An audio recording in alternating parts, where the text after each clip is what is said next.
Bismillahirrahmanirrahim. Alhamdulillah bi'izati ya'tazul mu'minun wa bi'inayatihi wa taufiqihi yahtadi dhallun. Ashhadu an la ilaha illallah wahdahu la syarikalah wa ashhadu anna Muhammadan abduhu wa rasuluh allazi la nabiyya ba'da amma ba'd. Ikhwatu iman yang dirahmati oleh Allah, alhamdulillah di kesempatan yang berbahagia ini kita masih diberikan kesempatan untuk thalabul ilmi, yang mana insyaallah di kesempatan ini adalah sesi akhir terkait dengan sunnah-sunnah di dalam sehari-hari kita, yaitu diantaranya kita akan melanjutkan tentang sunnah berbicara yang baik atau diam di bagian kedua. Ikhwatu iman yang dirahmati oleh Allah, sesungguhnya perkataan yang tidak baik dapat menyebabkan kehancuran dan kesengsaraan di dunia dan di akhirat. Semua itu dikarenakan tidak mau mengendalikan lisan atau tidak bisa diam. Berikut barangkali beberapa ucapan yang harus kita hindari agar kita selamat dari laknat Allah, agar kita selamat dari murka Allah Subhanahu wa taala. Yang pertama adalah berdusta atas nama Allah. Jika perbuatan itu dilakukan, maka dia termasuk orang-orang yang zalim, yang telah dipersiapkan baginya azab yang sangat pedih dan mengerikan oleh Allah. Allah berfirman di dalam surah Al-An'am ayat 21, "Wa man adlamu mimman iftara 'ala Allahi kadziban aw kadzdzaba bi ayatihi innahu la yuflihudz dzalimun." Dan siapakah yang lebih aniaya daripada orang yang membuat suatu kedustaan terhadap Allah atau mendustakan ayat-ayatnya? Sesungguhnya orang-orang aniaya itu tidak mendapatkan keberuntungan, orang yang zalim itu. Kemudian Allah pun berfirman dalam surah An-Nahl ayat 116 sampai 117, "Dan janganlah kamu mengatakan terhadap apa yang disebut-sebut oleh lidahmu secara dusta. Ini halal dan ini haram, untuk mengada-ngadakan kebohongan terhadap Allah. Sesungguhnya orang yang mengada-ngadakan kebohongan terhadap Allah tiadalah beruntung. Itu adalah kesenangan yang sedikit, dan bagi mereka azab yang pedih." Nauzubillahi min dzalik. Jadi yang pertama, jauhi berdusta atas nama Allah. Yang kedua adalah menertawakan atau mengolok-olok syariat Allah, mengolok-olok Nabi maupun Al-Quran. Allah mengancam orang-orang yang berbuat demikian dengan cap munafik dan kafir.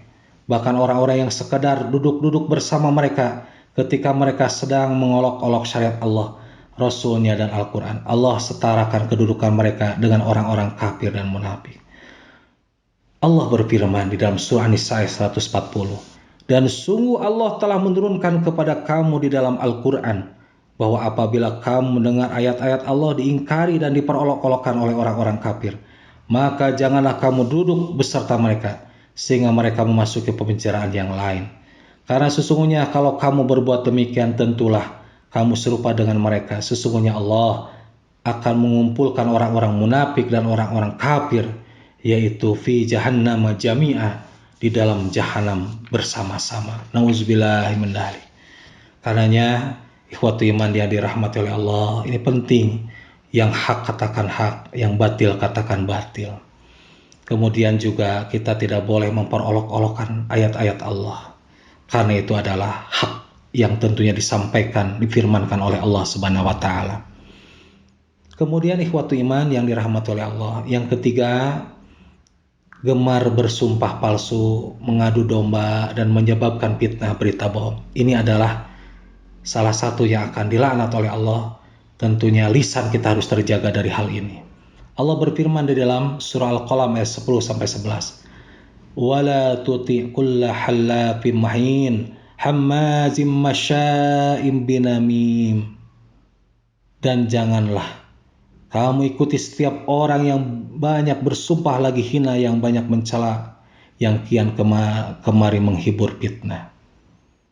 Allah Subhanahu wa taala pun menegaskan di dalam surah An-Nur ayat 23-24, "Sesungguhnya orang-orang yang menuduh berbuat zina, wanita-wanita yang baik-baik, yang lengah lagi beriman, mereka mendapatkan laknat di dunia dan akhirat, dan bagi mereka azab yang besar pada hari ketika lidah, tangan dan kaki mereka menjadi saksi atas mereka terhadap apa yang dahulu mereka kerjakan." Ini pun adalah sumpah yang palsu, menuduh, memfitnah, Ini adalah merupakan ancaman yang besar. Kemudian ikhwatu iman, Allah pun mengingatkan pula di dalam surah An-Nisa ayat 112. Dan barang siapa yang mengerjakan kesalahan atau dosa, kemudian dituduhkan kepada orang yang tidak bersalah, maka sesungguhnya ia telah berbuat suatu kebohongan dan dosa yang nyata. Dengan demikian, hati-hatilah, gemar bersumpah palsu, sering mengadu domba dan menyebabkan fitnah berita bohong. Ini berbahaya, termasuk berita hoax. Ini adalah terancam di dalam firman Allah, dan ini adalah yang dilarang. Hati-hati dengan lisan dan perbuatan kita. Kemudian yang terakhir, yang keempat, yaitu agar tentunya kita terhindar dari laknat Allah, yaitu menjaga ucapan, menjaga lisan kita. Apa? Yang keempat adalah gibah, gosip, menggunjing, dan berburuk sangka. Hati-hati, jauhi gibah, jauhi gosip, jauhi mengunjing, dan jauhi berburuk sangka. Sebagaimana dalam surah Al-Hujurat ayat 12. Hai orang-orang yang beriman, jauhilah kebanyakan dari prasangka, sesungguhnya sebagian prasangka itu adalah dosa. Dan janganlah kamu mencari-cari kesalahan orang lain, dan janganlah sebagian kamu menggunjing sebagian yang lain. Sukakah salah seorang di antara kamu memakan daging saudara yang sudah mati? Maka tentulah kamu merasa jijik kepadanya, dan bertakwalah kepada Allah. Sesungguhnya Allah Maha Penerima Taubat, lagi Maha Penyayang.